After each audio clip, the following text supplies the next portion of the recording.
Hello दोस्तों, welcome to commerce educators. हम लोग पढ़ रहे हैं index 16 property plant and equipment, जिसमें हमने ऑलमोस्ट इंडेक्स 16 कवर कर लिया है। एक बार आज, अब क्योंकि लास्ट क्लास है, एक बार फटाफट से रिकॉल कर लेते हैं और कंप्लीट कर देते हैं इस चैप्टर को। देखिएगा जरा, क्या था सर? सबसे पहले था डेफिनेशन। डेफिनेशन क्या था? मैं बहुत बार रिपीट कर चुका हूँ, कोई बात नहीं कि याद हो जाएगा, अच्छी बात है ना। डेफिनेशन क्या है? PP are the tangible items that are held for use in production or supply of goods or services, or for rental to others, or for administrative purpose. Okay, and are expected to be used for more than one accounting period. PP includes bearer plants. Bearer plants क्या होते हैं? Are the living plants that are used in the production or supply of agricultural produce, are expected to bear produce for more than one accounting period, have a remote likelihood of किसका? Cell का, of being sold, बेचने का भी कोई हमको दूर दूर तक कोई कुछ नजर नहीं आ रहा है, या क्या कहेंगे तो बहुत दूर तक बेचेंगे, लास्ट तक अभी कोई बेचने का मन में नहीं है। हेल्ड फॉर सेल टाइप है ना, हेल्ड फॉर सेल नहीं है। ओके, मैंगो ट्रीज हो गया, कोकोनट ट्रीज हो गया, एक्सेट्रा। फिर उसके बाद कहा living animals, living plants are not bearer plants, hence not PPE. Simple. Recording criteria क्या था कि बुक्स में कब रिकॉर्ड करना है अपने को? कहा कि दो कंडीशन अगर फुलफिल होती है तो मैं इसे बुक में रिकॉर्ड कर लेना होगा। एक तो फर्स्ट क्या था? Future economic benefit will flow to the entity, and second क्या था? Cost can be measured reliably. फिर उसके बाद गाइडेंस थी ये, ठीक है, आप देखना एक बार। मेजरमेंट में इनिशियल मेजरमेंट, जिसमें हमने अलग अलग बातें की थी। कंपोनेंट ऑफ कॉस्ट, अगर आप एसेट खरीदते हो तो क्या होगा? Purchase price less trade discount वगैरह, कैश डिस्काउंट लेस नहीं करना है। कैश डिस्काउंट अगर आप को मिला है तो वो आपकी अदर इनकम मानी जाएगी। Non refundable taxes, non refundable taxes मतलब ऐसा कोई टैक्स जिसके रिगार्डिंग हमको कोई क्रेडिट नहीं मिलना तो वो कॉस्ट का पार्ट बनेगा, अदरवाइज नहीं बनेगा।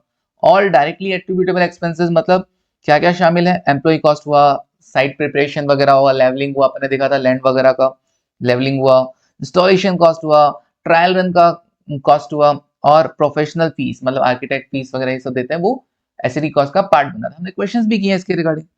लेस क्या कर देना? लेस कर देना अगर ट्रायल रन से किसी तरह का कोई प्रोडक्शन होता है ना, याद है? ट्रायल रन से अगर कोई प्रोडक्शन इनकम होता है तो यस, उसे आप एसेट की कॉस्ट में से कम कर देना। याद है हमने लास्ट क्लास में किया था, क्या किया था सर? लोन लिया था, बोरिंग कॉस्ट है ना, borrowing cost incur for qualifying asset. Qualifying asset क्या होता है? जिसको प्रिपेयर होने में सब्सटेंशियल पीरियड ऑफ टाइम लगता है। ये substantial period of time decide कौन करेगा? मैनेजमेंट डिसाइड करेगा। तो मैनेजमेंट अगर कहता है कि भाई ये सब्सटेंशियल पीरियड ऑफ टाइम लगा है इस एसेट को प्रिपेयर करने में, तो यस ये क्वालिफाइंग एसेट है। और ये कहाँ लिखा हुआ है? इंडेक्स 23 में लिखा है कि क्वालिफाइंग एसेट के लिए अगर कोई बोरिंग कॉस्ट इनकर किया है तो जहां से कंस्ट्रक्शन स्टार्ट हुआ है वहां से लेकर जहां तक कंस्ट्रक्शन कंप्लीट हुआ है उस ड्यूरेशन का जो भी बोरिंग कॉस्ट होगा उसे कैपिटलाइज करना है। ओके, तो वो कॉस्ट का पार्ट बनेगा। याद है हमने सीखा था लास्ट क्लास में। लेकिन अच्छा, उस बोरिंग के अमाउंट को, उस लोन अमाउंट को अगर टेम्पररी कहीं आपने इन्वेस्ट किया और इन्वेस्टमेंट इनकम आया तो क्या एसेट की कॉस्ट में से माइनस कर दिया जाएगा? बिल्कुल, पीपीई कॉस्ट में से माइनस कर दिया जाएगा। लेकिन पार्किंग वाला था, कार पार्किंग के लिए हमने प्रीमाइस को यूज किया तो उससे जो इनकम हुआ, नहीं, वो अदर इनकम माना, क्योंकि उसका डायरेक्टली कोई रिलेशन नहीं है, पीपी के कंस्ट्रक्शन से कोई लेना देना नहीं है। चलिए, उसके बाद क्या क्या शामिल नहीं है करना? इनॉग्रेशन, ओपनिंग सेरेमनी, याद है वो एक एग्जाम्पल में आया था। एडवर्टीजमेंट एंड प्रोमोशनल कॉस्ट वगैरह ये शामिल नहीं करना। एडवर्टीजमेंट को देखते ही बोल देना भैया ये पीपी कॉस्ट का पार्ट नहीं है। ट्रेनिंग कॉस्ट, स्टाफ को ट्रेंड करने का। एडमिनिस्ट्रेटिव जनरल ओवरहेड आए थे, एक आया था ओवरहेड डायरेक्टली एलोकेटेड, एक आया था जनरल ओवरहेड।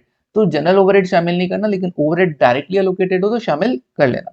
ऑपरेटिंग लॉसेस वगैरह ये सब नहीं आएगा। रिलोकेशन का खर्चा ये सब भी पीपी कॉस्ट का पार्ट नहीं बनता है। फिर डिसमेंटलिंग, डिसमेंटलिंग कॉस्ट को हमने कंसिडर किया था प्रेजेंट वैल्यू टर्म्स में। फिर हम क्या करते थे? हर साल उसमें अनवाइंडिंग करते थे, राइट? आज आज वापस इसी का टॉपिक आएगा, अनवाइंड करेंगे। बिल्कुल, हर साल सर हम अनवाइंडिंग करते हैं। Financing charge account debit to provision for decommissioning, ये हर साल हम अकाउंटिंग कर देते हैं। फिर आज क्या पढ़ेंगे सर? आज ही आएगा, एक बात बताओ, हमने ये अकाउंटिंग कर दी, हमने ये लाइबिलिटी कंसिडर कर लिया, फिर हर साल इस लाइबिलिटी को क्या कर रहे हैं हम लोग? इंक्रीज कर रहे हैं, अनवाइंडिंग कर रहे हैं डिस्काउंट। लेकिन जब आपने ये लाइबिलिटी बुक किया था तब आपने माना था कि 5 साल बाद 5 लाख रुपए खर्च होंगे। बिल्कुल, क्या आगे चल के 2 साल बाद, 3 साल बाद कभी इस एस्टिमेशन में चेंज आ सकता है कि नहीं जी 5 लाख नहीं 6 लाख खर्च होंगे? नहीं जी, डिस्काउंटिंग रेट हमने गलत ले लिया, 10% नहीं हमको 12% लेना था। क्या कभी ऐसा चेंज आ सकता है कि नहीं 5 साल नहीं, हमको लग रहा है कि ये जो डिसमेंटलिंग का खर्चा है वो 6 साल बाद आएगा?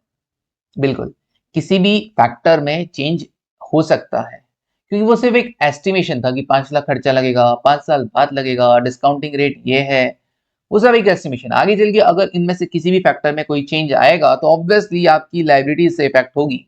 तो आज का जो टॉपिक रहेगा ना, वो यही रहेगा, कौन सा? This one, change in liability, decommissioning liability में अगर किसी तरह का कोई चेंज आता है तो उसे हम कैसे डील करेंगे, ये हमारा आज का टॉपिक रहेगा। चलो अब देखो आगे बढ़ते हैं। फिर हमने देखा था डेफर्ड कंसिडरेशन हो तो भैया केवल कैश प्राइस को इंक्लूड करना, इंटरेस्ट फैक्टर को अदर एक्सपेंसेस मतलब फाइनेंस कॉस्ट कंसिडर करना। ओके, एक्सचेंज ऑफ एसेट, एक एसेट खरीदा उसके बदले में कोई दूसरा एसेट दिया तो क्या होगा सर? तो हम जो एसेट एक्वायर किए हैं उससे को किस अमाउंट पर रिकॉर्ड करेंगे? ऑब्वियसली प्रायोरिटी ऑर्डर है, अगर हमको fair value of asset given है तो पहले वही यूज करना, नहीं है तो fair value of asset acquired, और ये भी नहीं हो तो carrying amount of asset given पे हम एसेट को रिकॉर्ड करेंगे, एसेट एक्वायर्ड को हमारी बुक में रिकॉर्ड करेंगे। लैक ऑफ कमर्शियल सब्सटेंस हो तो कोई बात नहीं जी, प्रायोरिटी ऑर्डर भूल जाना, carrying amount of asset given पे हम क्या कर लेंगे? न्यू एसेट को रिकॉर्ड कर लेंगे। सब्सिक्वेंट मेजरमेंट, दो मॉडल है, कॉस्ट मॉडल और रिवोल्यूशन मॉडल। कॉस्ट मॉडल मतलब सिंपली जितने में खरीदा था ओरिजिनल कॉस्ट माइनस हर साल डेप्रिसिएशन माइनस करते जाओ, कभी इंपेयरमेंट लॉस हो गया तो वो भी कंसिडर कर लेना। इंपेयरमेंट लॉस हमने बात किया था, बाकी डिटेल में 36 में बात करेंगे। इंपेयरमेंट लॉस क्या होता है सर? कैरिंग अमाउंट अगर एक्सीड कर जाता है रिकवरेबल अमाउंट को। रिकवरेबल अमाउंट क्या होता है sir? Higher of value in use और fair value less cost of disposal. बातें की थी हमने, बिल्कुल, या तो आप ऐसे को यूज करोगे या बेच दोगे। कहाँ क्या करोगे?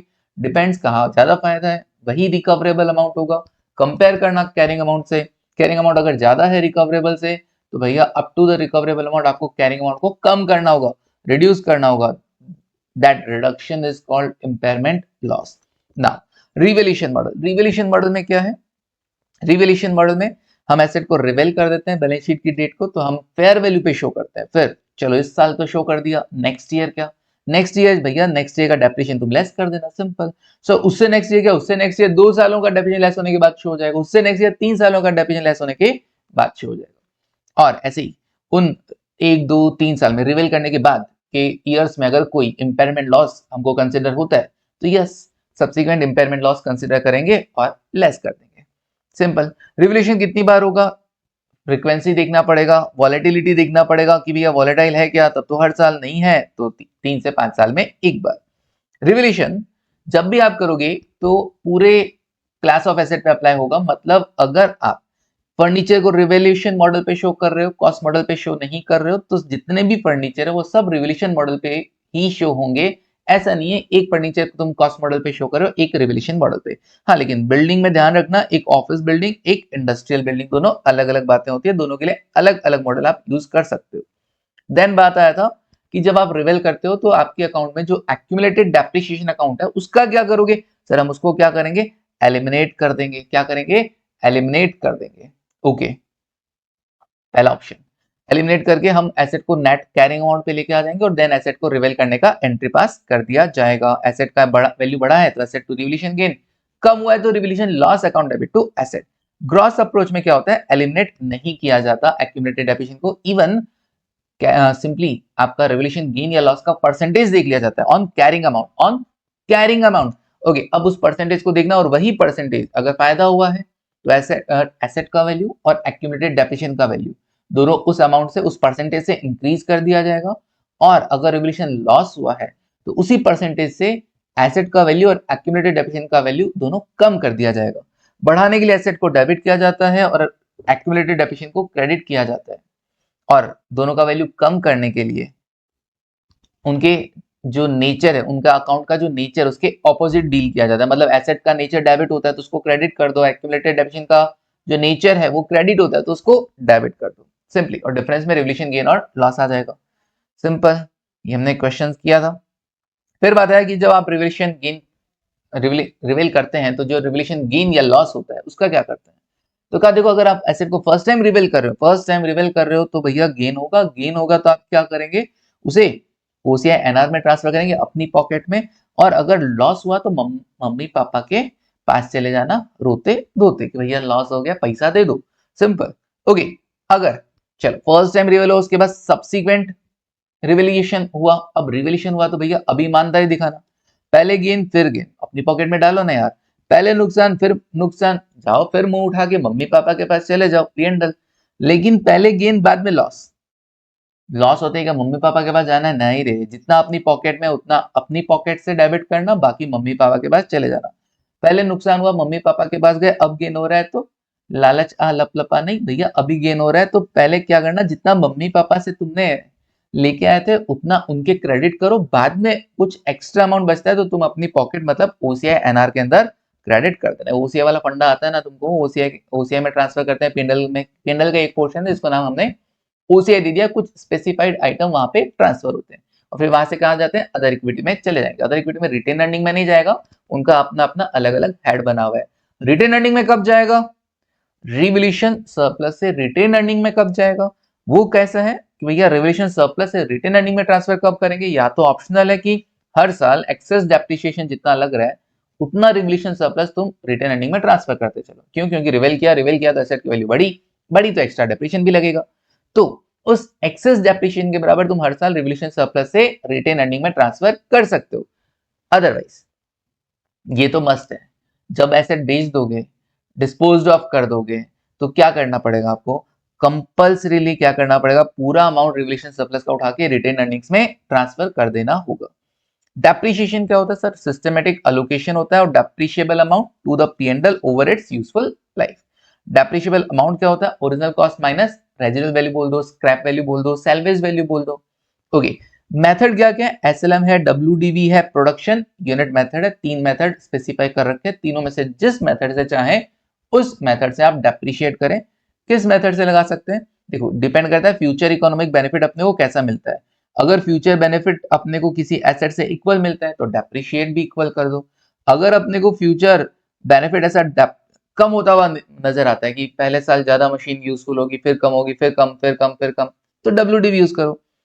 अगर यूनिट्स पर डिपेंड करता है कि भैया इस मशीन से जितनी यूनिट्स बनेगी उसके बेसिस पे ही एसेट की वैल्यू डेप्रिशिएट होगी, तो प्रोडक्शन यूनिट मेथड यूज करो। लेकिन कभी भी रेवेन्यू के बेसिस पर आप डेप्रिशिएट नहीं करेंगे। कमाया तो डेप्रिशिएट करेंगे, नहीं कमाया डेप्रिशिएट नहीं करेंगे, नहीं ऐसा नहीं होता है। ठीक है, चलिए डन है क्या? आगे बढ़ते फिर डेप्रिशिएशन मेथड की बात करें। कमेंसमेंट कहां से चालू होगा? डेप्रिशिएशन जिस दिन अवेलेबल फॉर यूज होगा, अवेलेबल फॉर यूज है ना, एसेट जिस दिन अवेलेबल हो गई है यूज करने के लिए वहीं से डेप्रिशिएशन चालू हो जाएगा, पुट टू यूज नहीं, वो टैक्स में होता है। सेसेशन कब सीज हो जाएगा?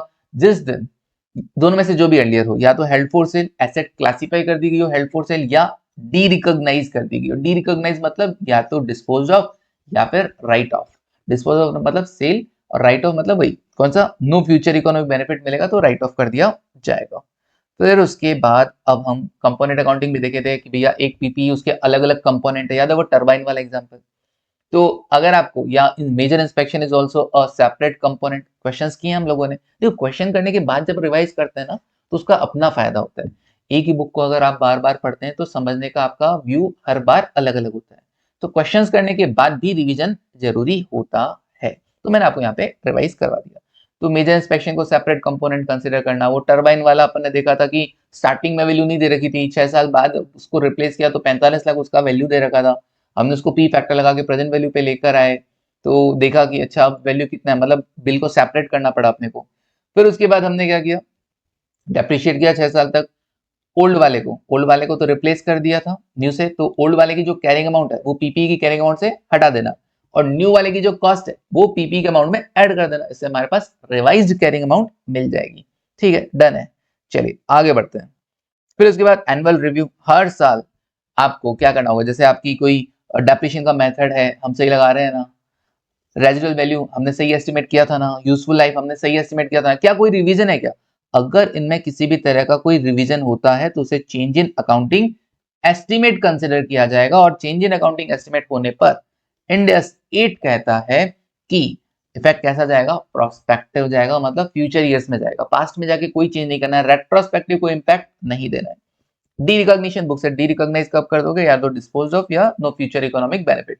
जब भी डी रिकॉग्नाइज किया जाएगा तो एसेट का कैरिंग अमाउंट देखना और उसको कंपेयर करना सेल वैल्यू से, कितने में आपने बेचा।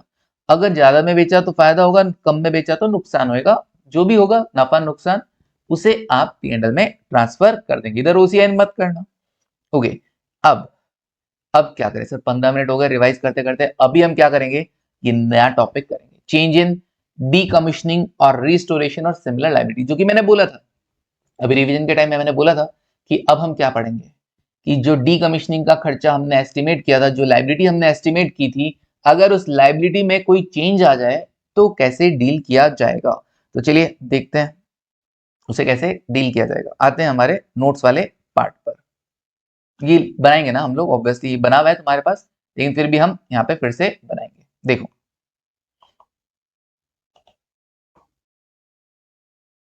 सर आपने बना रखा है, फिर वही बात, एक ही बात बार बार। चलो देखो, हाँ बनाया हुआ रहता है यार, सब में अलग अलग बैचेस चलते हैं यार, कैसी बातें करते हो तुम। देखो हैशटैग क्या, change in decommissioning liability.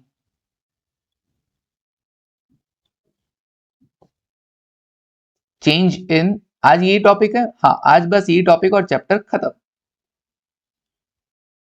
Change in decommissioning liability.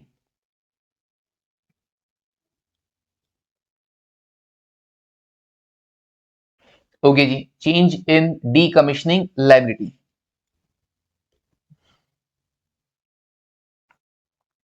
Sir ये क्या है, फॉर एग्जाम्पल एक बार समझना ना, फॉर एग्जाम्पल आपने यहां पर कोई पीपीई खरीदा, यहां पर आपने कोई पीपीई खरीदा, मैं अपने एग्जाम्पल से समझाऊंगा तुमको, ठीक है। देखना, यहां पर तुमने कोई पीपीई परचेज किया, पीपीई परचेज्ड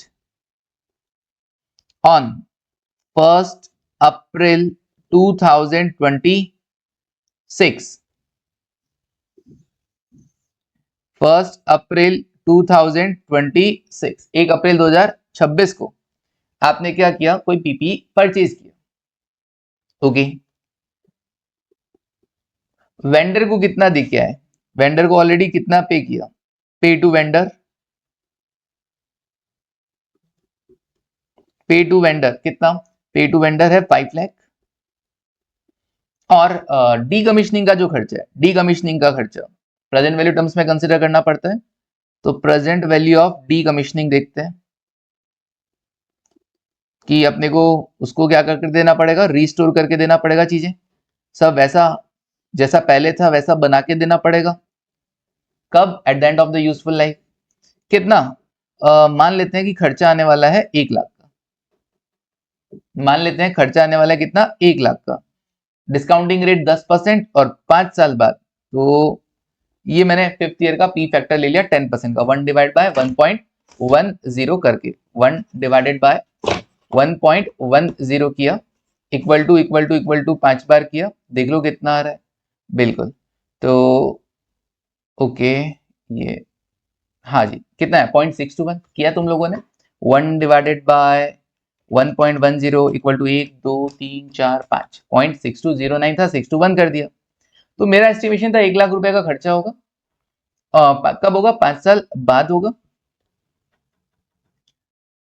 1 लाख रुपए का एक्सपेंस कितना, 5 साल बाद, तो मैं इसको 5 years, ओके, और discount rate 10%, discount rate 10%, done.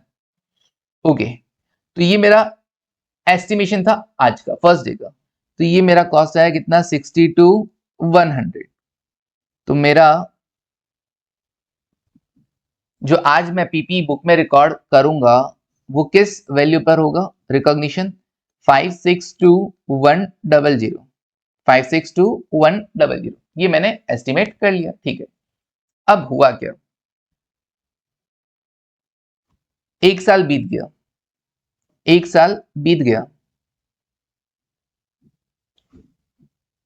आया 31 मार्च 2027, मुझको क्या करना पड़ेगा, मुझको यहाँ पे अनवाइंड करना पड़ेगा, unwinding of discount, unwinding of discount, बिल्कुल जो डिस्काउंटिंग मैंने किया था मुझको उसको क्या करना पड़ेगा, अनवाइंड करना पड़ेगा 10% से। तो मैं एंट्री पास करूंगा, finance charges account debit to provision for decommissioning, करते हैं ना अपन हर बार, बिल्कुल करते हैं सर।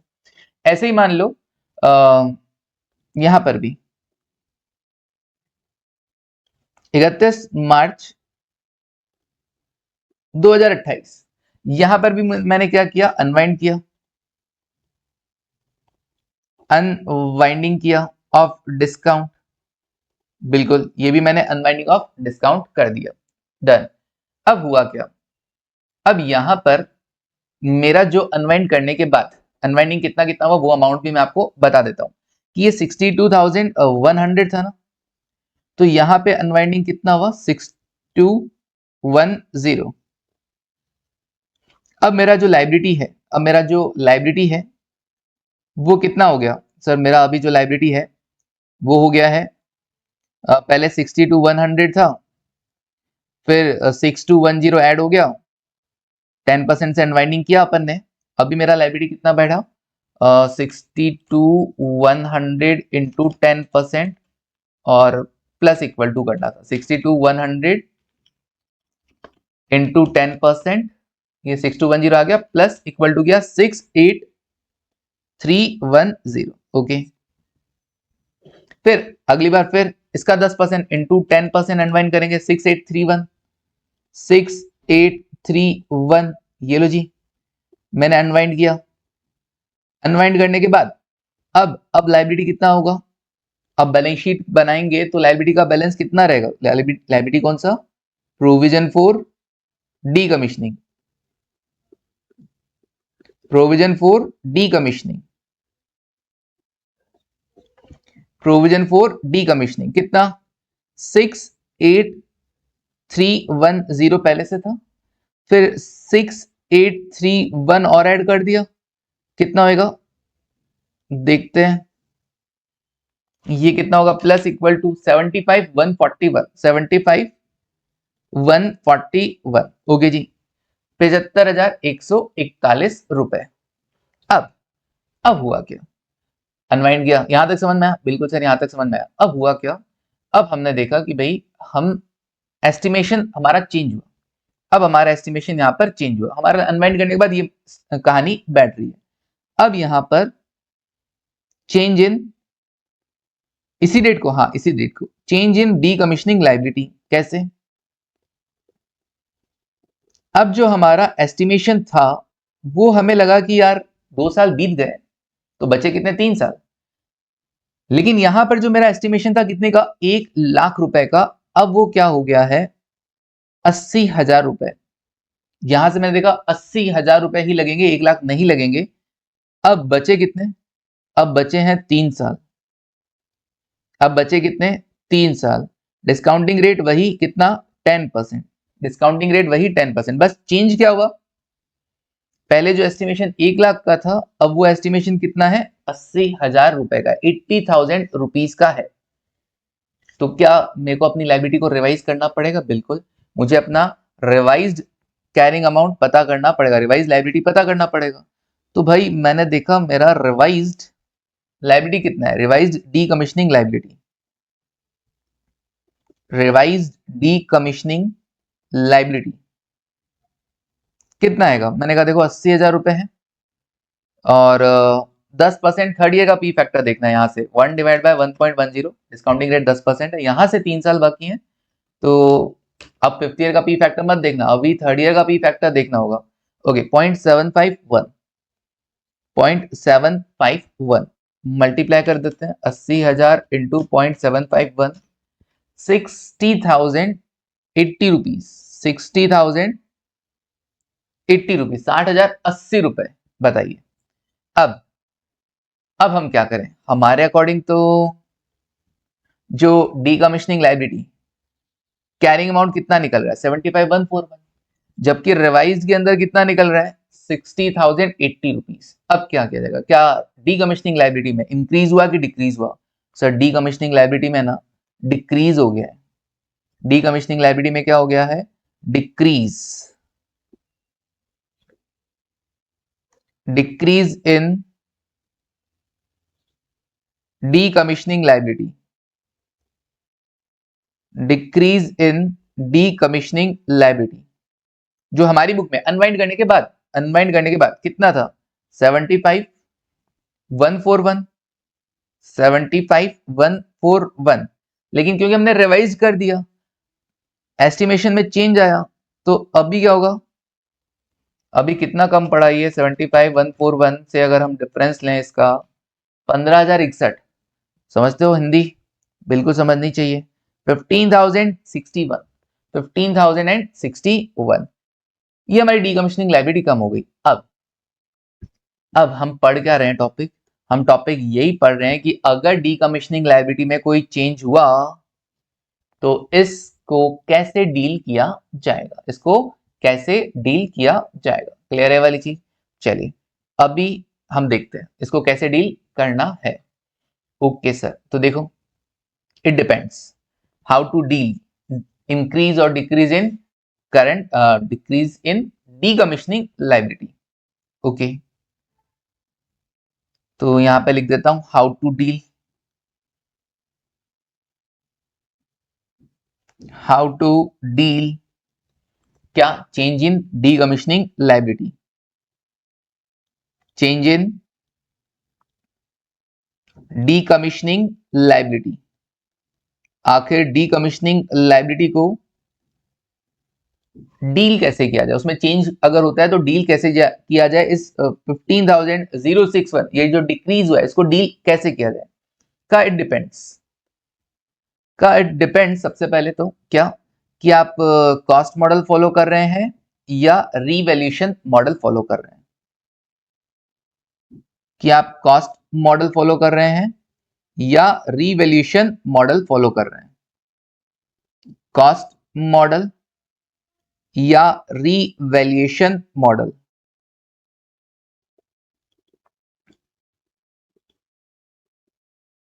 कॉस्ट मॉडल या रीवैल्यूएशन मॉडल। ओके जी,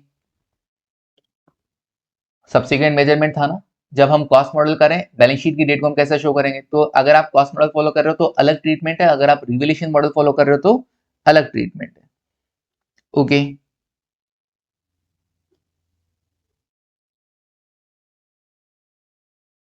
अब क्या कर रहे हो सर, अभी क्या क्या, अभी ये देखेंगे ना कि इंक्रीज है लायबिलिटी में कि डिक्रीज है। लायबिलिटी इंक्रीज हो रही है तो क्या ट्रीटमेंट होगा, डिक्रीज हो रही है तो क्या ट्रीटमेंट होगा, इंक्रीज इन लायबिलिटी, लायबिलिटी बढ़े तो क्या होगा, और डिक्रीज इन लायबिलिटी, अगर लायबिलिटी कम हो जाए तो क्या हो जाएगा, डिक्रीज इन लायबिलिटी। ओके, और सेम चीज हमको क्या करना है, कॉपी पेस्ट कर देना इधर रिवैल्यूएशन मॉडल पे, कि लायबिलिटी इंक्रीज होगा तो क्या करना है और लायबिलिटी डिक्रीज होगा तो क्या करना है। पहले बात करते हैं अगर हम कॉस्ट मॉडल फॉलो कर रहे हैं, जैसा कि हम यहाँ पे कर रहे थे, कॉस्ट मॉडल मतलब पीपी का हम original cost minus accumulated depreciation minus accumulated impairment loss पे शो कर दे, कोई रिवेल नहीं किया गया। तो अगर आप कॉस्ट मॉडल शो कर पे ही शो कर रहे हैं तो क्या लगता है क्या ट्रीटमेंट होगा, क्या लगता है क्या ट्रीटमेंट होगा एसेट लायबिलिटी के बढ़ने पर और लायबिलिटी कम होने पर। सर लायबिलिटी का नेचर क्रेडिट होता है और जब भी लायबिलिटी इंक्रीज होगा तो लायबिलिटी को क्रेडिट किया जाएगा टू प्रोविजन फॉर, ये डीकमिशनिंग नहीं लिख रहा हूं मैं, डॉट डॉट डॉट जगह कम है ना। ओके, और वहीं अगर लायबिलिटी कम हो रही है तो प्रोविजन डेबिट हो जाएगा क्योंकि लायबिलिटी कम होगी, सिंपल। अच्छा सेम, चाहे रिवैल्यूएशन मॉडल भी हो, चाहे आप रिवैल्यूएशन मॉडल भी फॉलो कर रहे हो, तब भी क्या होगा, सेम चीज, तब भी क्या होगा, सेम चीज होगा कि अगर लायबिलिटी बढ़ रही है तो लायबिलिटी क्रेडिट करना होता है, क्योंकि अगर क्रेडिट नेचर है और उसको अपने को और इंक्रीज करना है तो और क्रेडिट करना पड़ेगा। अच्छा, क्रेडिट नेचर वाले आइटम को अगर कम करना है तो उसको डेबिट करना होगा, सिंपल। चलिए अब बात आती है दूसरा साइड क्या लिखें, दूसरा साइड क्या लिखें। तो देखो अगर आप कॉस्ट मॉडल फॉलो कर रहे हैं तो आप क्या करेंगे, सिंपली जब आपने डीकमिशनिंग की लायबिलिटी को फर्स्ट टाइम कंसिडर किया था तो उससे एसेट की कॉस्ट ही तो बढ़ाई थी, बिल्कुल। अब अगर आप कॉस्ट मॉडल ही फॉलो कर रहे हैं और लायबिलिटी और बढ़ रही है तो सिंपली आपको एसेट की कॉस्ट को और बढ़ा देना है। अच्छा, एसेट की कॉस्ट बढ़ जाएगी, बिल्कुल एसेट की कॉस्ट बढ़ा दी जाएगी। क्या कर देंगे आप, हम करेंगे PPE account debit, PPE account debit. और अगर लायबिलिटी कम हो रही है तो उसकी वजह से हम एसेट की वैल्यू को भी क्या कर देंगे, कम कर देंगे, पीपी अकाउंट को क्रेडिट कर दिया जाएगा, सिंपल। वहीं अगर अगर क्या हो सर, अगर कौन सा पेन यूज करें, ये कर लेते हैं, रिवोल्यूशन मॉडल फॉलो कर रहे हैं तो क्या होगा सर, रिवोल्यूशन मॉडल फॉलो कर रहे हैं तो उस केस में इफेक्ट पीपीई पर ना आकर आपको रिवोल्यूशन लॉस और रिवोल्यूशन गेन बुक करना पड़ेगा। अच्छा, रिवोल्यूशन लॉस और रिवोल्यूशन गेन बुक करना पड़ेगा। तो ये अगर लायबिलिटी बढ़ा तो क्या करेंगे, लायबिलिटी कम हुआ तो क्या करेंगे? एक बात बताओ, अगर लायबिलिटी बढ़ेगा तो आप क्या करोगे? सर लायबिलिटी को तो क्रेडिट किया ना, बिल्कुल लायबिलिटी को तो तुमने क्रेडिट कर दिया।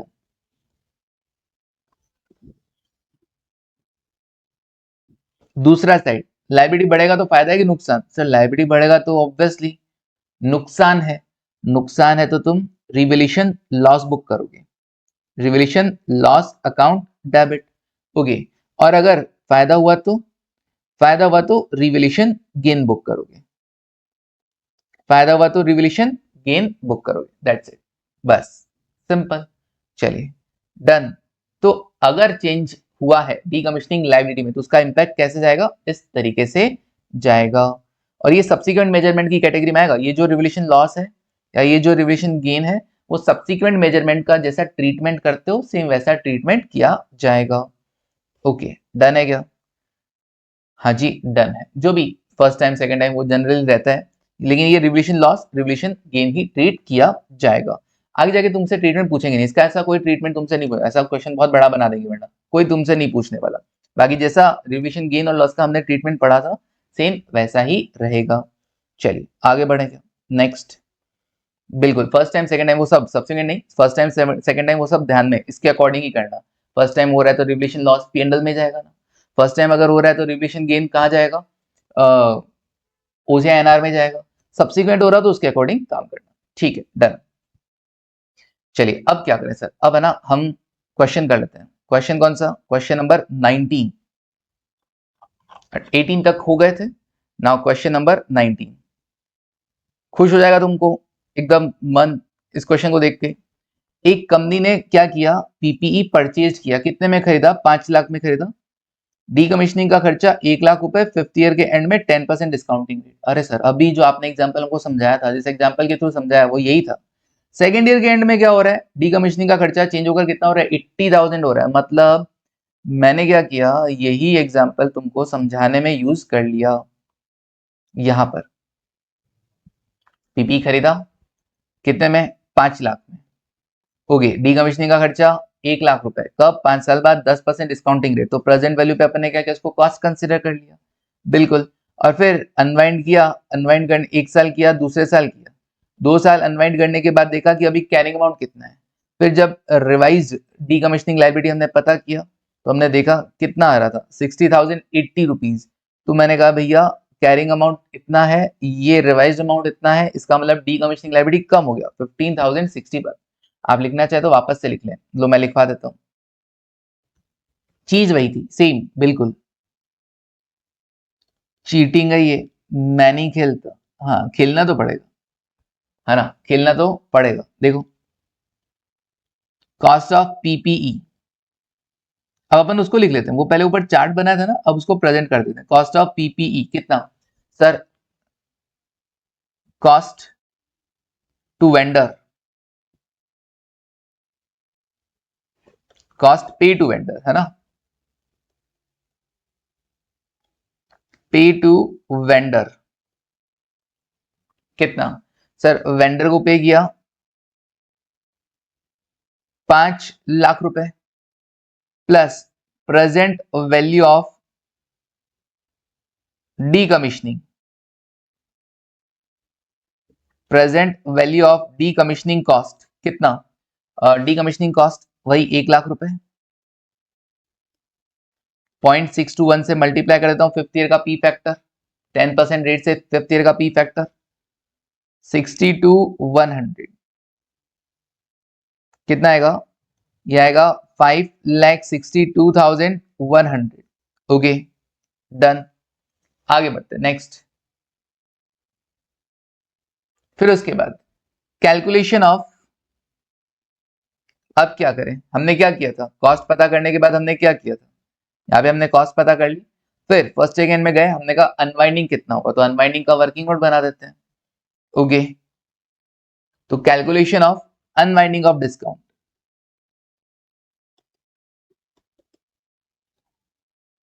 Unwinding of discount, okay, and decommissioning liability,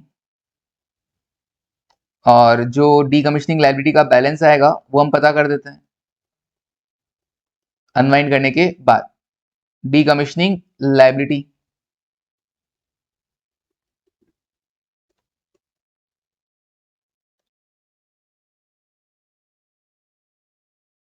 कितना सर, ये ईयर 1 और ईयर 2, ओके, ओपनिंग लायबिलिटी लिख देते हैं, ओपनिंग कितना था 62,100, फिर उसके बाद unwinding, unwinding of discount, unwinding बोल दो या फाइनेंस कॉस्ट बोल दो, finance cost at the rate 10%, और फिर आ जाएगा closing liability, closing liability, okay, 62,100 10% किया 6210, 6210 ऐड किया दोनों को, क्लोजिंग लायबिलिटी कितना 68,310, ओके, फिर उसके बाद 68,310 में 10% 6831, ओके, क्लोजिंग कितना आएगा 75,141, 75,141। अच्छा, अनवाइंडिंग का एंट्री तुमको आता है ना, हर साल एंट्री क्या करते हो, finance charges account debit, finance charges account debit to provision for decommissioning, to provision for decommissioning,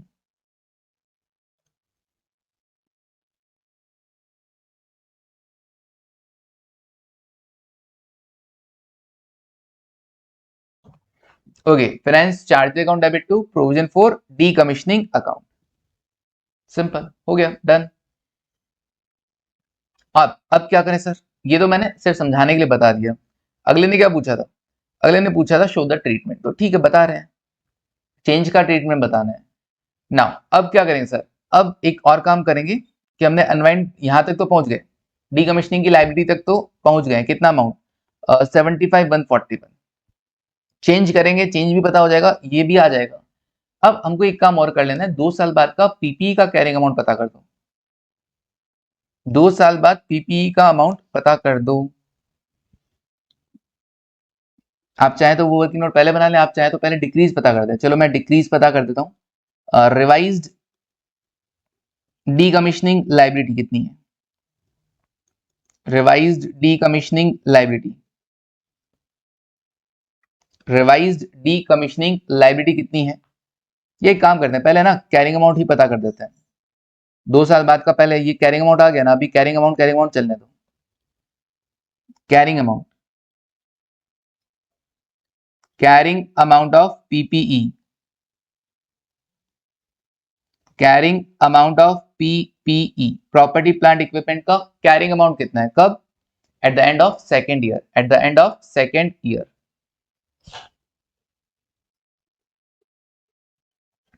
क्यों हम लोग क्वेश्चन जो किए उसमें कॉस्ट मॉडल फॉलो कर रहे हैं कि रिवल्यूशन मॉडल, सर कहीं रिवेल तो किया नहीं, इसका मतलब we are following cost model, तो पीपीई में चेंज आएगा, बिल्कुल पीपीई का अगर लायबिलिटी डिक्रीज हुआ है डीकमीशनिंग, तो पीपीई भी कम करना पड़ेगा, तो ईयर 1 देखते हैं कितना अमाउंट, ओपनिंग वैल्यू, पीपी को तुमने कितने पे रिकॉर्ड किया था 562,100 पे, 562,100 पे डीकमीशनिंग की लायबिलिटी को कंसिडर करते हुए। अब डेप्रीशिएशन कितना लगेगा, सो डेप्रीशिएशन ऐसा है, इसको अपने को 5 साल में एलोकेट करना है, तो 562,100 डिवाइड बाय 5 साल, 562,100 डिवाइडेड बाय 5 साल कितना 112,420, 112,420, okay, depreciation, then closing value, closing value कितना रहेगा?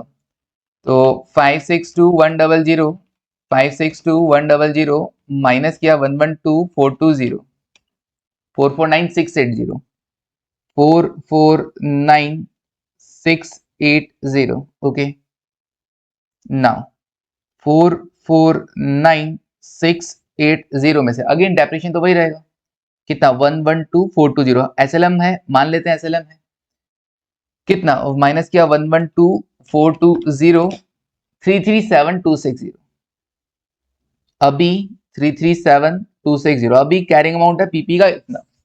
अब अब क्योंकि क्या हो रहा है, अब डीकमिशनिंग लायबिलिटी में चेंज आ रहा है, revised decommissioning liability, revised decommissioning liability कितना अमाउंट? 80,000 बोला गया।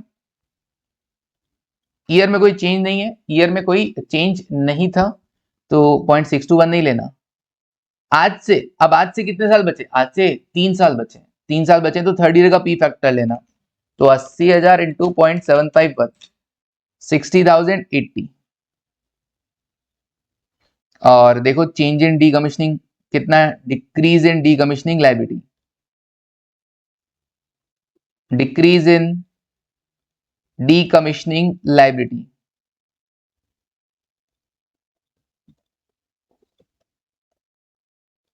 कितना डिक्रीज? सर पहले था 75,141, अनवाइंड करने के बाद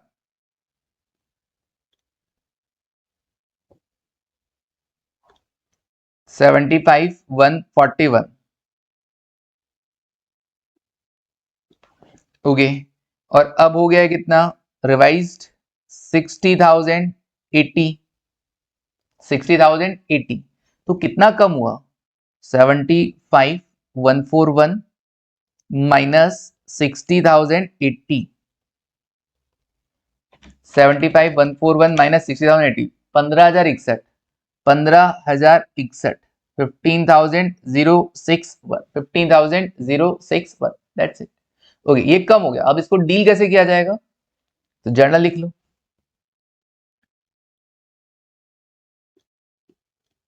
journal following cost model, following cost model,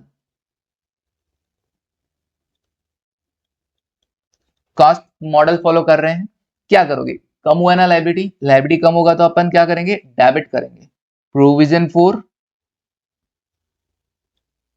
decommissioning, liability का नेचर क्रेडिट होता है, और अगर लायबिलिटी कम हो रही है तो हम क्या करेंगे? उसको डेबिट कर देंगे। डेबिट करके तो कम करोगे। अपनी बुक में कम करने का तरीका क्या है? कोई क्रेडिट नेचर है, उसको अगर हमको कम करना है तो ऑब्वियसली उसको डेबिट करके कम किया जा सकता है। Provision for decommissioning account debit to, obviously opposite side किस पे इंपैक्ट जाएगा? क्योंकि कॉस्ट मॉडल फॉलो कर रहे हैं तो उसका इंपैक्ट पीपीई पर जाएगा। पीपीई कॉस्ट भी आपको कम कर देंगे, कितने से? 15,061, 15,061, सिंपल। तो अभी रिवाइज डीकमिशनिंग लायबिलिटी तो पता है तुमको। अभी revised carrying amount of PPE क्या होगा? Revised carrying amount of PPE, या मैं रिवाइज्ड कैरिंग अमाउंट लिख देता हूं सेकेंड ईयर के एंड में, सेकेंड ईयर के एंड में कितना? पीपीई का, पीपीई था कितना? सर सेकेंड ईयर के एंड में पीपीई था 337260, 337260 माइनस कर दोगे 15,061,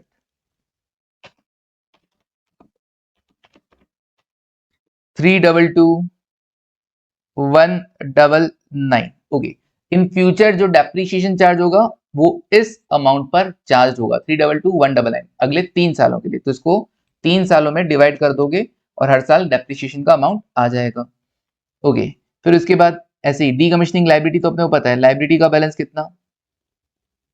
लायबिलिटी का बैलेंस तो हमने देख रखा था, रिवाइज्ड 60,080, डन 60,080।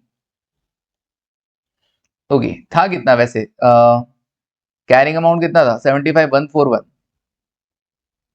75,141, उसमें आपने डेबिट कर दिया 15,061, तो ये आ गया 60,080। दिखा दिया, वापस दिखा दिया, पता था अपने को बट दिखा दिया। चलिए डन है क्या? हाँ सर डन है। समझ में आया क्या तुमको? बिल्कुल सर समझ में आ गया है।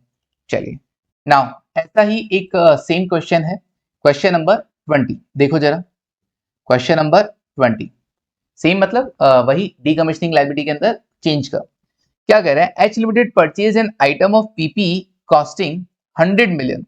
ओके, तो पीपी खरीदा 100 मिलियन का, which has useful life of 10 years.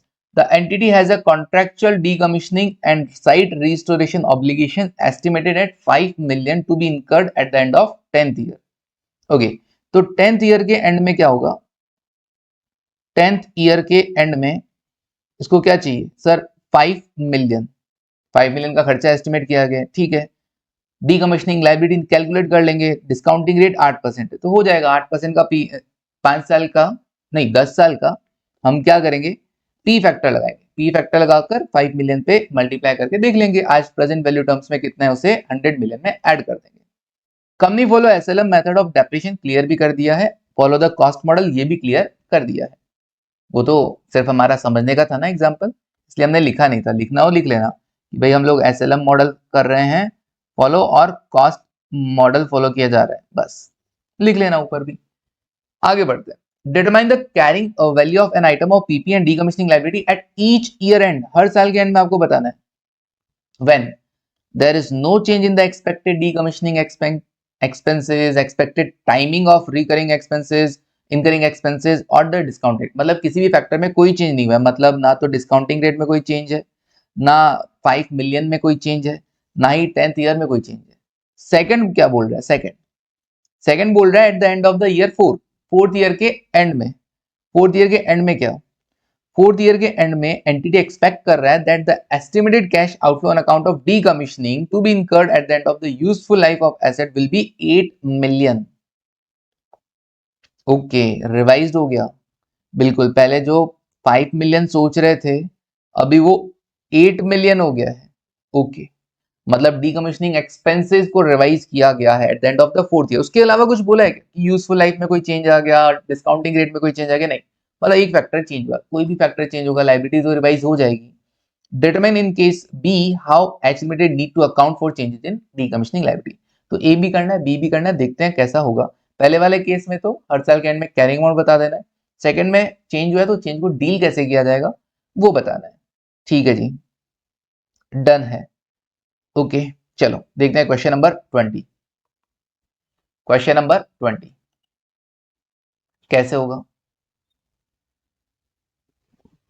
फटाफट से, इजी है, कोई मुश्किल नहीं है। कॉस्ट ऑफ पीपी की अगर हम बात करें तो एक तो 100 मिलियन का जो खर्चा बैठ रहा है वो तो है ही। ओके, 100 मिलियन का हाँ जो खर्चा बैठ रहा है वो तो है ही। ओके, फिर उसके अलावा present value of decommissioning cost,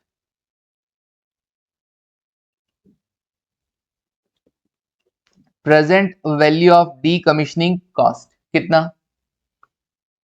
5 million expected था, 5 मिलियन एक्सपेक्टेड था, डिस्काउंटिंग रेट था 8%, और ये खर्चा कब? आज से 10th ईयर पे। तो इसको हम जैसे 1 divide by 1.08 equal to 1 2 3 4 5 6 7 8 9 10। Okay, जो पी फैक्टर है इनटू किया 5, तो ये आया 2.315। तो इसको हम कर देते हैं 2.32। सर पूरा लेंगे? नहीं, पूरा लोगे तो झमेला हो जाएगा बहुत, है ना, बहुत बड़ा अकाउंटिंग करना है ना अपने को। ओके, तो present value of decommissioning cost आ गया। Now PP should be recognised at, या इनिशियल मेजरमेंट लिख सकते हो, PPE should be recognized at 102.32 million, 102.32 million. अब इसमें अपने को दो ऑप्शन दिए गए ना। पहला क्वेश्चन जो पूछा गया कि भैया कोई चेंज नहीं है, आप बस हर साल हमें कैरिंग अमाउंट बताते चलो, लाइबिलिटी का और पीपीई का, लाइबिलिटी का और पीपीई का दोनों का बताना है।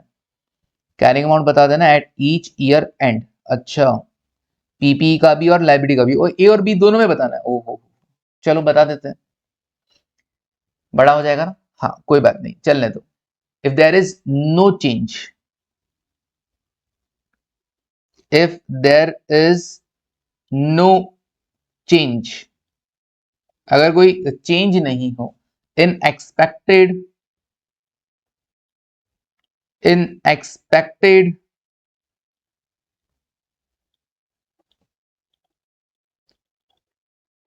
decommissioning liability, in expected decommissioning liability या expenses, if there is no change, चलो लाइबिलिटी भी जमेगा। If there is no change in the expected decommissioning liability, liability में कोई चेंज नहीं है, एक्सपेंसेस लिखते हो तो एक्सपेंसेस भी चलेगा, कोई दिक्कत नहीं, सब चलता है।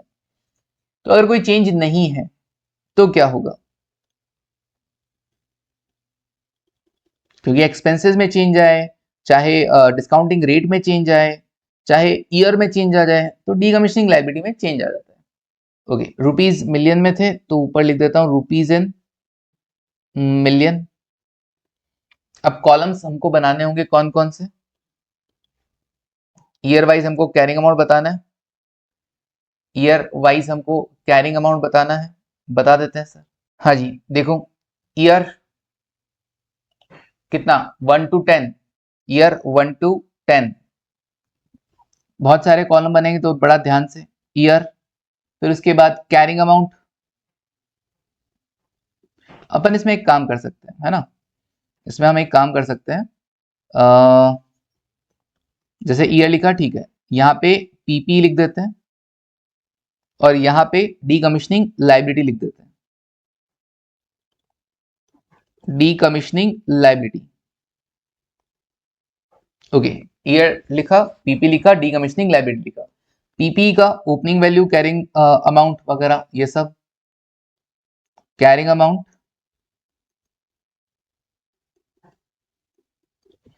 एट बिगनिंग, फिर डेप्रीशिएशन, और फिर carrying amount at the and, carrying amount at the and.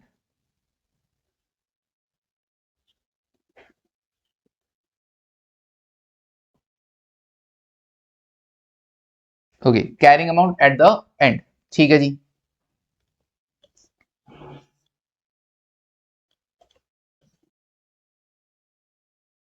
ऐसे ही डीकमिशनिंग लाइबिलिटी, डीकमिशनिंग लाइबिलिटी में भी ओपनिंग लाइबिलिटी, ओपनिंग लाइबिलिटी, फिर हर साल उसको अनवाइंड करना पड़ता है तो अनवाइंडिंग, अनवाइंडिंग ऑफ इंटरेस्ट, किस रेट से, 8% था तो 8% से ही, और फिर closing liability, closing liability done, closing decommissioning liability. Okay, ये हमने कॉलम्स बना लिए। नाउ ईयर 1 2 3 4 5 6 7 8 9 और 10। कैरिंग अमाउंट कितना, पीपी का कैरिंग अमाउंट स्टार्टिंग में 102.32, 102.32। ओके, और लाइबिलिटी, लाइबिलिटी का कितना था 2.32, 2.32, दिस वन 2.32 मिलियन लिखा हुआ था ऊपर, बार बार लिखने का जरूरत नहीं है।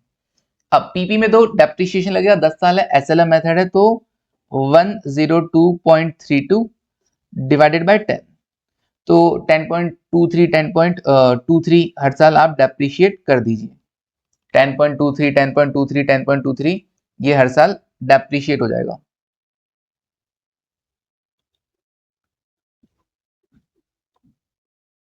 ओके, 10.23, 10.23, 10.23,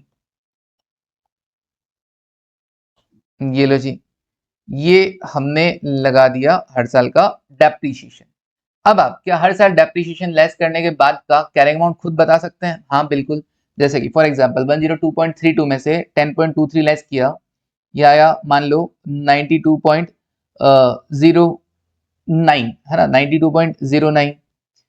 अब थोड़ा बहुत डिफरेंस आएगा है ना, मैं पहले ही बता देता हूँ। 10 साल में क्या होगा, ये 10.232 नहीं ले रहे हैं, 232 नहीं ले रहे हैं, हम 2 डेसिमल पॉइंट तक ले रहे हैं। तो अगर हम 23 ही लेस कर रहे हैं, अगर हम पूरा लेस कर रहे हैं 102.32 माइनस 10.232 तो 92.088 आता है, तो ये 92.09 लिख सकते हो। फिर उसके बाद 92.09 मतलब 088 लेते हो माइनस 10.232 ले लो, 10.232 ले लो, लिखने को बस इतना सा दिखा दो। देन ओके 81.856, तो ये 81.86 कर देता हूँ। फिर 81.86 माइनस 10.232 कर देता हूँ, तो 71.624, तो 71.62 कर देते हैं, 4 नहीं लगाते आगे। फिर उसके बाद 71.62 माइनस करते हैं 10.232, 61.392 आया, तो 61 पॉइंट इसको हम 40 कर सकते हैं। फिर उसमें से 61.40 में से अगर हम 10.232 हटा दें तो 51.16 आएगा। अब कितना बच रहा है वो सब दिमाग नहीं लगाने का, 51.16। ये बिल्कुल मत देखना कि हाँ ये 2-3 लेस करने के बाद इतना बच रहा है कि नहीं बच रहा है ना। ओके क्योंकि हम 10.232 लेस कर रहे हैं 40 पॉइंट, वरना वैल्यू एकदम पूरी डेप्रिशिएट नहीं होगी, थोड़ा सा 1-2 पॉइंट का 0.01 0.02 मिलियन का फर्क पड़ेगा, बस इतना सा, ज्यादा फर्क नहीं पड़ेगा। 40.928 तो 40.93 कर दो, तो यहाँ पे 40.93 लिखा और माइनस किया 10.232 जो अपने कैलकुलेटर पे आ रहा है उस पर 30.696, तो 70 कर दिया मैंने, और क्या, ये 30.70 माइनस 10.238 232 सॉरी 232 20.464, तो 20.46 कर दिया। फिर 20.46 में से ये हटा तो 10.23, और फिर 10.23 में से 10.23 माइनस हो गया तो कुछ नहीं बचा। हर साल के एंड का कैरिंग अमाउंट हमने पता कर दिया। ऐसे ही लाइबिलिटी में हर साल अनवाइंड करना आता है ना, 2.32 इंटू 8% किया 0.1856 आ रहा है, तो 0.19 लिखेंगे, प्लस इक्वल टू किया 2.5056, तो 2.5056 लिख दो, 2.51 लिख दो, जो आपकी इच्छा है, ठीक है। ये लो जी 2.50। फिर उसके बाद इंटू 8% किया 2.50 का, जो भी कैलकुलेटर पे आ रहा था उसका 0.20 आया, प्लस इक्वल टू किया 2.70 आ गया, ये 2.70। फिर इंटू 8% अगेन 2.70 इंटू 8% कितना 0.216, तो 0.216 को 0.22 कर दो, प्लस इक्वल टू किया 2.92, 2.92 कोई फर्क नहीं पड़ेगा, थोड़ा बहुत इधर उधर लिख सकते हैं। फिर उसके बाद 2.92 इंटू 8%, 2.92 इंटू 8% कितना 0.2338, ओके, प्लस इक्वल टू क्या 3.156, तो 3.15 लिखना है 15 लिख दो, 16 लिखना है 16 लिख दो, okay, into 8% 0.25 plus equal to 3.40, 3.40, okay 408 था, 41 भी लिख सकते थे, 3.41 भी लिख सकते थे, ठीक है। फिर उसके बाद 3.40 इंटू 8% किया 0.27 प्लस इक्वल टू गया 3.68, फिर 3.68 इंटू 8% किया 0.2945 प्लस इक्वल टू गया 3.976, 97 लिख दिया। 3.97 इंटू 8% 0.318, तो 0.32 ले लो, प्लस इक्वल टू गया 4.29। एकदम एग्जैक्ट ऐसा कोई मैच करवा के नहीं देखना कि इसमें ऐड करने पर ये वैल्यू आ ही रहा है कि नहीं आ रहा है ना, कि 3.97 में 0.32 ऐड करने पर ये 4.29 आ रहा है कि नहीं आ रहा है, जो कैलकुलेटर पे आ रहा है चलने दो, इंटू 8%, वरना तो हम कर ही नहीं पाएंगे फिर एक क्वेश्चन। 4.29 क्वेश्चन की साइज देखकर थोड़ा डिसाइड करना पड़ जाता है कभी कभी। 4.637, अब तुम्हारी इच्छा 4.64 लिखो, जो तुम्हारी इच्छा, और 4.63 इंटू 8% किया 0.37 प्लस इक्वल टू किया 5 आ गया, डन। 5 मिलियन तक पहुंचना था 10 साल बाद, हमारा खर्चा यही था ना 5 मिलियन, डन। ये तो तब जब डीकमीशनिंग की लायबिलिटी में कोई किसी तरह का चेंज ना हो। अब अगर मान लो डीकमीशनिंग की लायबिलिटी में चेंज हो तो क्या होगा? If there is change in decommissioning liability, if there is any change in decommissioning liability, decommissioning liability में अगर किसी तरह का कोई चेंज हो,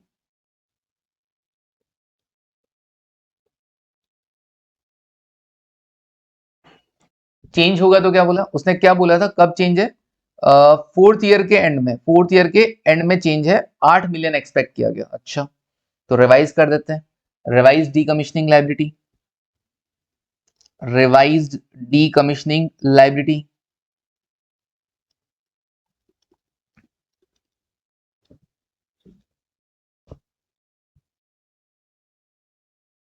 at the end of fourth year, at the end of fourth year, fourth year के end में liability कितना, तो रिवाइज कितना है, कहा अभी एक्सपेक्टेड 8 मिलियन है, तो 8 million into 1 divide by discounting rate में कोई चेंज नहीं। हाँ, साल कितने लोगे सर, टोटल पहले 10 थे, अब 4 साल बीत गए हैं, तो बचे कितने, 6 साल, बचे कितने, 6 साल। उसके अकॉर्डिंग जो लायबिलिटी निकल के आ रहा है वो है 5.04 मिलियन। सॉल्व करेंगे तो 5.04 आ जाएगा। नाउ एग्जिस्टिंग कितना है, एग्जिस्टिंग डीकमीशनिंग लायबिलिटी पता है तुमको, eight the end of fourth year, existing decommissioning liability पता है क्या तुमको, eight the end of fourth year?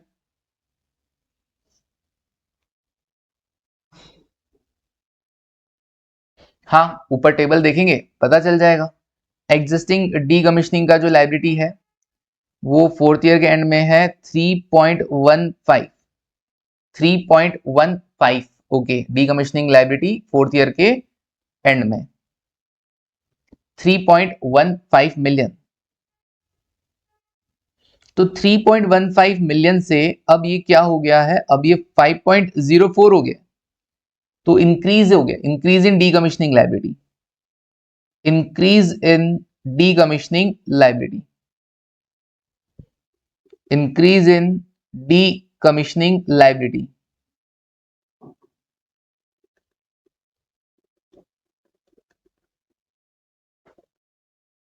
कितना, 5.04 मिलियन माइनस 3.15 मिलियन, कितना होएगा, इट इज 1.89 मिलियन। क्या करना है सर, कॉस्ट मॉडल फॉलो कर रहे हैं तो ऑब्वियसली इफेक्ट पीपीई पर जाएगा, तो जर्नल क्या लिखोगे, जर्नल लायबिलिटी बढ़ रहा है ना, तो पीपीई बढ़ेगा, पीपीई का वैल्यू डेबिट, और to provision for decommissioning liability,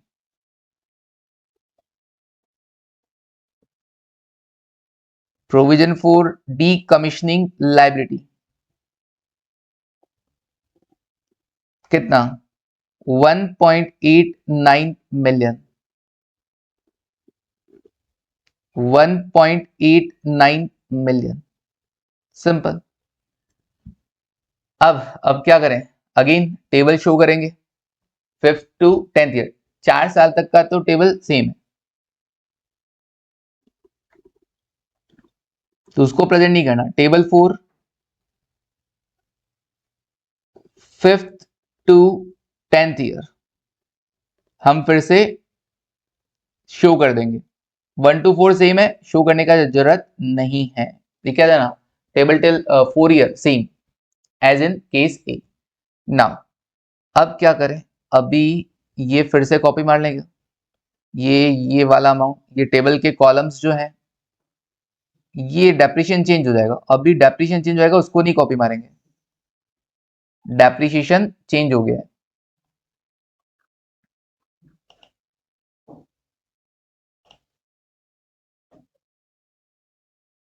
okay, rupees in million और ये सब लिखा हमने। डेप्रिसिएशन चेंज हो गया अभी, क्यों? जब पीपीई की वैल्यू रिवाइज हो गई है तो डेप्रिसिएशन भी रिवाइज होगा कि नहीं होगा? बिल्कुल। तो ईयर देखो कहाँ कहाँ से, फिफ्थ की बात करें अगर हम, तो हमारा जो पीपीई का वैल्यू था वो था 61.40, सॉरी फोर्थ ईयर के एंड में ना, 61.40। तो 61.40 था, उसमें पीपीई की वैल्यू कितने से बढ़ गई? 1.89 से बढ़ गया। 1.89 से पीपीई का वैल्यू बढ़ गया है, तो हम 1.89 ऐड कर देंगे तो हमारे पास आ जाएगा 61.40 प्लस 1.89, 63.29, 63.29। ओके, बस अब carrying amount at the and, depreciation कितना लगाओगे? जो भी ये 63.29 आया ना, उसको अभी बचे हुए साल में 6 साल में लोकेट कर देना, डिवाइड बाय 6, तो 10.548 है, तो 10.55 ले लेना। कर सकते हो हर साल, बिल्कुल। ओके, 10.55 10.55 हर साल आप लेस कर देंगे।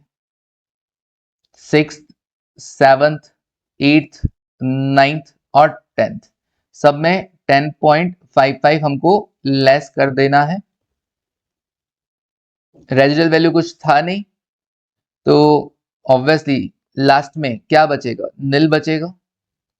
ये 10.55 रह जाएगा ओपनिंग में, ये इधर 10.55। अब उसके अकॉर्डिंग वैल्यूज लिख दो। 63.29 माइनस किया 10.55, 52.74। फिर 52.74 में से 10.55 लेस किया 42.19, 42.19 और 42.19 में से माइनस किया 10.55, कितना? 31.64, 31.64। ओके, और फिर 31.64 में से लेस कर दो 10.55, 21.09 और फिर 21.09 में से चुपके से 10.55 लेस करके 10.55 ही बचा दो। ओके, थोड़ा बहुत चलेगा ना? हाँ, आटे में नमक जितना झूठ चलता है, ऐसा सुना था कहीं मैंने, पता नहीं कहाँ सुना था, शायद मूवी में। Now opening liability, decommissioning. Decommissioning क्या होगा? सर डीकमीशनिंग का लायबिलिटी रिवाइज हो गया है, रिवाइज करने पे कितना आया? ये 5.04 है, 5.04। तो अभी डिस्काउंटिंग उसके अकॉर्डिंग करना, 5.04 into 5.04 into 8%, 0.40 plus equal to किया 5.44। फिर इस 5.44 को लिखा इंटू 8% किया 0.435, तो 0.44 कर दो प्लस इक्वल टू 5.88 कर दो। फिर 5.88 लिखा plus into 8%, 0.47 plus equal to किया 6.348 है तो 6.35 कर दो।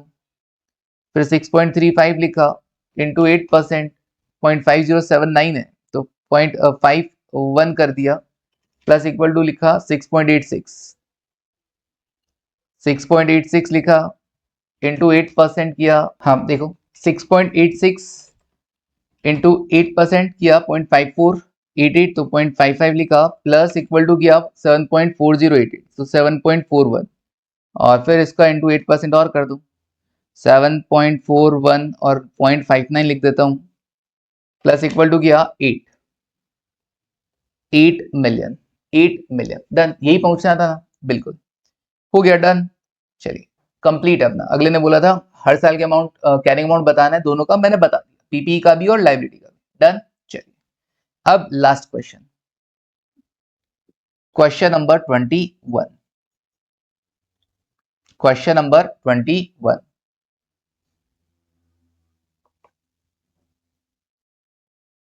क्या बोल रहा है? छोटा सा क्वेश्चन है। X Limited has a machine which got damaged due to fire। 31 Jain को 2021 को कोई फायर की वजह से डैमेज हो गया। कैरिंग अमाउंट था 1 लाख, बेचा स्क्रैप में 10,000। X Limited has insured the same asset against damage। और 31 जैन को ही compensation proceeding was still in process but the insurance company has confirmed the claim has not confirm the claim, still में है, has not होना चाहिए, has not, ठीक है, claim confirm कर दिया, क्लेम मिलेगा आपको। कंपनसेशन कितना है, रिसीवेबल कितना है, 50,000, स्टिल इन प्रोसेस, कंफर्म कर दिया, 50,000 रुपए आपको मिलने वाले। डिटरमाइन द अकाउंटिंग, अकाउंटिंग कैसे करोगे, थोड़ा सा अलग हटके आ गया क्वेश्चन। देखो अकाउंटिंग कैसे करोगे सर, ऐसे क्वेश्चन तो बचपन में करते थे। हाँ जी, क्या करना है तुमको, लिखो एज पर इंडिया 16,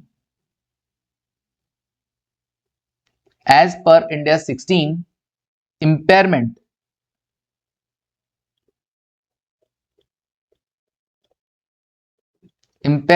और जो लॉसेस हैं of item of PPE, of item of PPE, property plant and equipment, for item of PPE and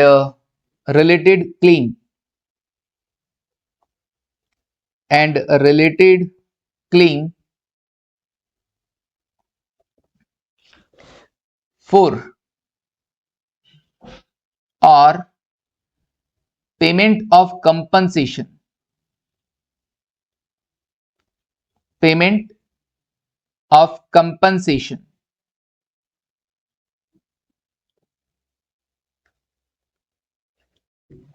from third party, वो 50,000 मिलने वाले थे ना, वो 50,000 का third party are separate economic event,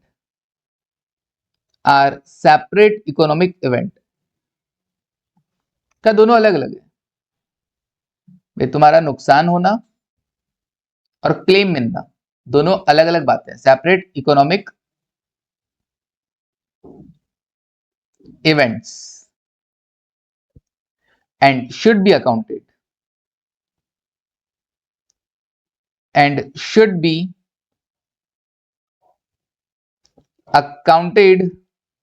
separately,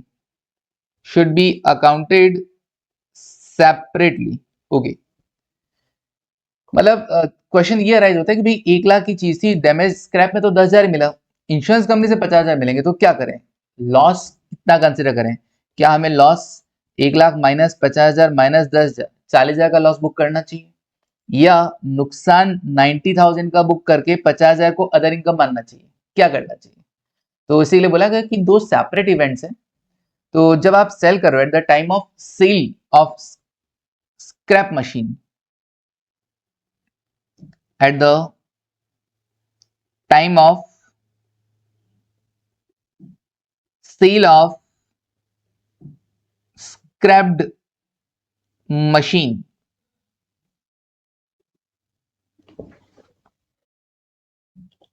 X Limited should write off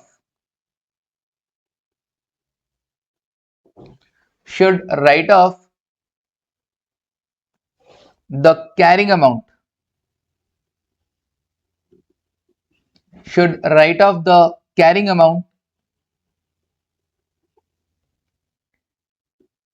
of asset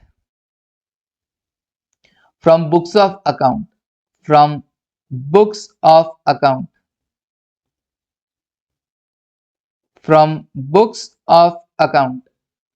and provide a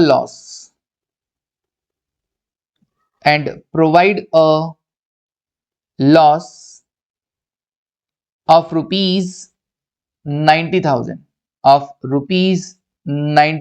पूरा 90,000 का नुकसान बुक करना, क्योंकि 1 लाख का कैरिंग अमाउंट था, स्क्रैप में आप बेच रहे हो कितने में, 10,000 में, तो 90,000 का नुकसान बुक कर लेना।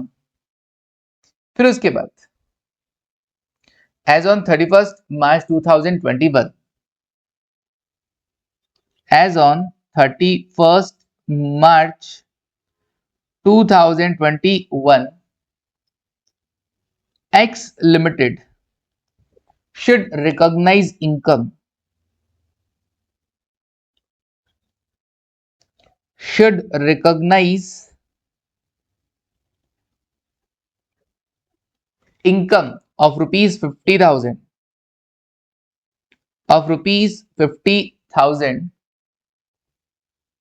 against the compensation receivable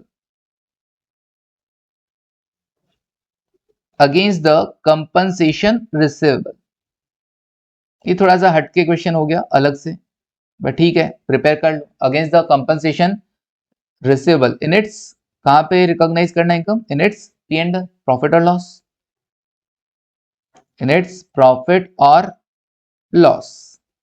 okay done. चलिए ये कंप्लीट हो गया अपना यहाँ पर PPE Ind AS 16 property plant.